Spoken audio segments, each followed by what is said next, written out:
Ayan. Have a blessed divine hope again and again and again and again. Ay isang mapagpalang magandang umaga po ulit sa inyong lahat. August 15, 2025 at ang oras is mag 9 o'clock na ng umaga. Okay. Mulit sa muli, purihin ang nagsugo, hindi ang mga sinugo.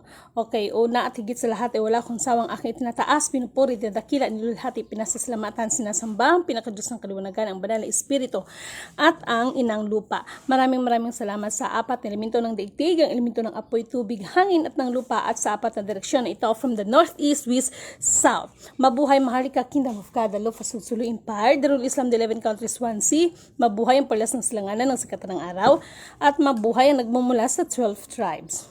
Okay. Nawa ang espiritu ng kaliwanagan, kaunawaan, kahinahunan, katarungan, kapatawaran at pag-ibig ay sumasa atin lahat. This is my second vlog this morning. Wala akong magawa. Dikta no? Dikta kasi. Kaya wala akong magawa kundi ihayag sa inyo. Okay. Hindi ko na ito patatagalin pa. Okay.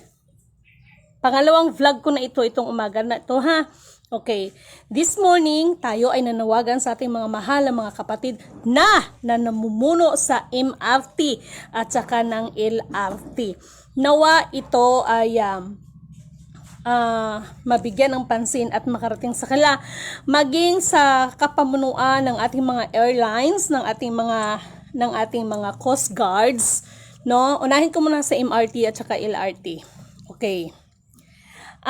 Ako ginagawa ko lang ang aking abot na aking makakaya at hindi ko to maihahayag sa inyo kung wala pong nagdidikta, no? Wala pong pinapaminsahe sa atin. Okay. Wala naman kasi akong kapangyarihan para lahat kayo ay masundan ko lahat. Ito ay naayon lamang sa ipinaparating na mensahe. Okay, hindi ko na patatagalin. Para sa lahat ng mga namumuno ng MRT at saka LRT. Okay? Alam naman natin na syempre kaya nga may mga maintenance yan para kung may mga sira dyan is meron agad taga-ayos. But this morning, para sa mga namumuno ng MRT at saka LRT. Meron kayong dapat i-double check dyan kasi wag naman sana knock on the wood. Merong parts dyan, no? Merong parts dyan na baka hindi nyo napansin, medyo may problema doon sa pundasyon. Kaya posible ito na ikakadisgrasya ng ating mga mahal na mga kapatid na mga pasahero. Kaya sa lahat ng sumasakay ng MRT at saka LRT, mag-ingat po kayong lahat. Okay? Hindi ko po ito inihayag sa inyo, hindi ko po ito binabahagi sa inyo para kayo ay magambala inyong mga kaisipan, ngunit ito po ay paalala para sa pag-iingat. Kaya sa mga mahal nating mga kapatid na mga namumuno, lalo na sa maintenance ng MRT at saka LRT, no?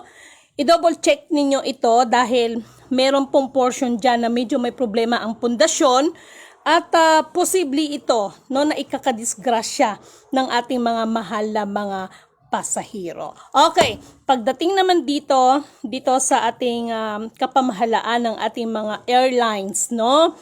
Paki-double check na rin po. Alam ko naman na syempre bago kayo lilipad ay mayroong kompleto kayong clearance, pero ngunit subalit tatapwat. Sabi ko nga sa inyo, hindi ko to kiniklaim pero ako binabahagi ko lang bilang palala dahil sa totoo lang nagluto ako Sabi ko nga sa inyo, pag magdikta yung espiritu na yan, hindi pwede na hindi susundin, no? At ito naman ay hindi ko naman to benefits kundi benefits nating lahat, no? Bilang bahagi ng pag-iingat natin sa ating mga sarili. Okay. Dito sa ating mga airlines, okay? Alam ko naman na syempre bago kayo lilipad ay may mga pagsusuri kayo, but na-remember ko nung ako ay pauwi dito here in Mindanao ng mga nakaraan, sabi ko nga nandun na kami sa taas, okay? Cebu Pacific ang sinakyan namin that time na yon.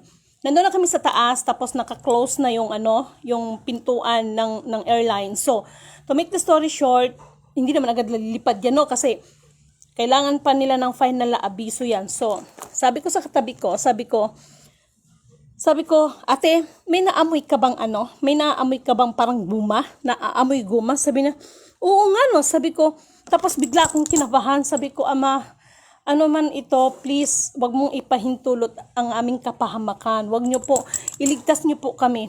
Do you believe? Do you believe ng after in seconds, bigla na lang nagdeklara ang piloto na kailangan naming bumaba agad-agad dahil mayroong technical problem ang eroplano. Ganun ho yun, no? Actually, na-vlog ko ito before. Nagpasalamat ako sa Panginoon. Kaya at this time, what I mean is, sa lahat ng kapamahalaan ng ating mga mahal na kapatid ng mga airlines, kindly double check po, lalo na pagdating about sa mga technical, no? About sa mga wiring, makisuyo na lang po, paki-double check na lang po dyan, baka wag naman sana, no? Marami na namang buhay ang madadamay, no? And then maging sa ating mga kabarkuhan, itong ating mga Coast Guard, itong mga barko natin, no? Ay ganun pa rin ho, double check pa rin dahil ganun din. Ewan ko ba kung bakit nagkakaroon ito ng mga technical problem tong mga to.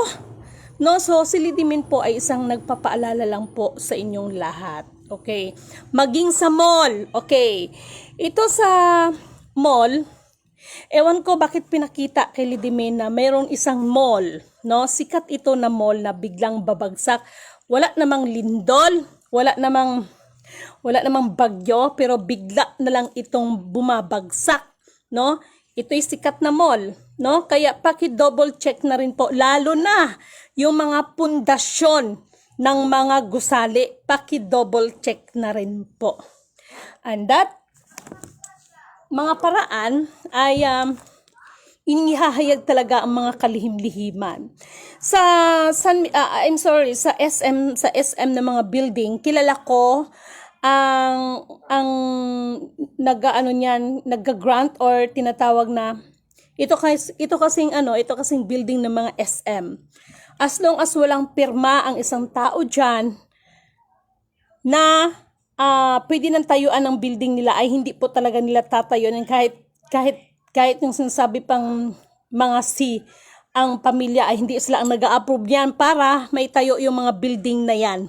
Meron po silang tinatawag na engineer na kung saan bago maitayo yan, nakalimutan ko ang posisyon ni sir, no?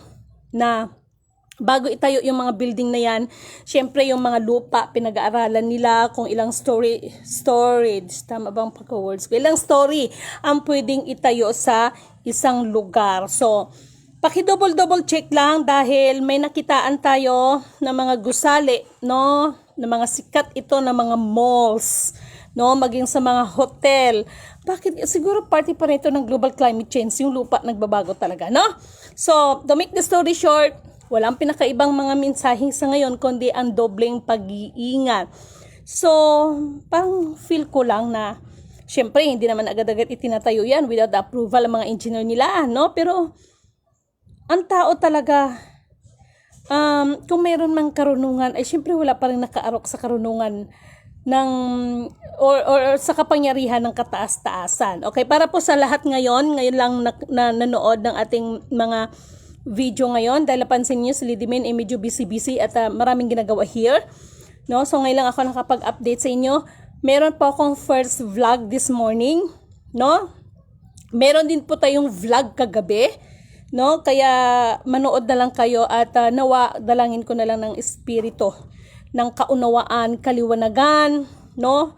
Kahinahunan at yung tinatawag na nawa maghahari sa atin ang kalooban ng kataas-taasan. At ito ang ipairal, ang katarungan sa bawat isa. Once again, puri na nagsugod din mga sinugo. Maraming salamat kay Weng Rafaela, kay Rami Hinahay, no, from Maynila. Maraming salamat at kay Mary Jeannie Baxinelia Mahinay. Ate, kumusta ka na dyan? No, kaya tama lang na nandyan ka kasi iba, mas ng ako, no, ay hinahanap ko rin talaga ang natural na amoy ng environment. At maging kay Maria Arlene Lim, thank you so much at condolence nga pala sa pamilyang Lim, sa pamilya ng lola ng anak ko, kay Nanay Ilsa kay Nanay Ilsa Bustamante Lim. Rest in peace po sa inyo at condolence sa lahat ng family. Okay? So, nandyan si Sonia Macalaladino. Okay, thank you so much. Kay kapatid na Lorna Plaza, thank you so much. As kay Mali Cheryl. No, tama ba ang pagka-pronounce ko? Okay, at kay Jima Agkaosili, tama ba? Agkauli, no? Tama ba ang pagka-pronounce ko? I'm so sorry kung nagkamali ako ng aking pag-pronunciation. So, yun mga kapatid, mga pag-iingat. Okay? I don't know bakit pinakita ngayon yung problema sa mga transportation. If you're talking about the transportation, maging itong mga bus, no? Bakit kaya pinapaabot ang about sa transportation? May mga malaking pagbabago na rin na mga problema about sa transportation.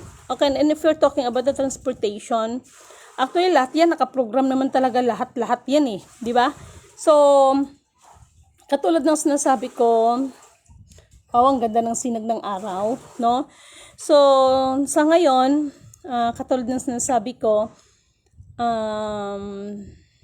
lahat ng bagay ay may tamang panahon, lahat ng bagay ay may tamang kaakma na mga bagay-bagay, no? Katulad nitong kutsara, natural ang kapartner nito is tinidor. So, lahat ng mga bagay-bagay ay kailangan balance, no? So, ang kapares ng kutsara ay tinidor, ang kapares ng walis ay daspan. So, lahat ng mga bagay-bagay na kinikilos natin ay may kaakibat, may katumbas yan na kapartner, no? Kung ano ang kaakma niyang na para mag-balance ang mga bagay-bagay. Kaya sa lahat ng mga pangyayari ngayon, mga nagko-commodities, lahat ng mga hawak, no? May hawak lahat ng mga global accounts, global assets na yan.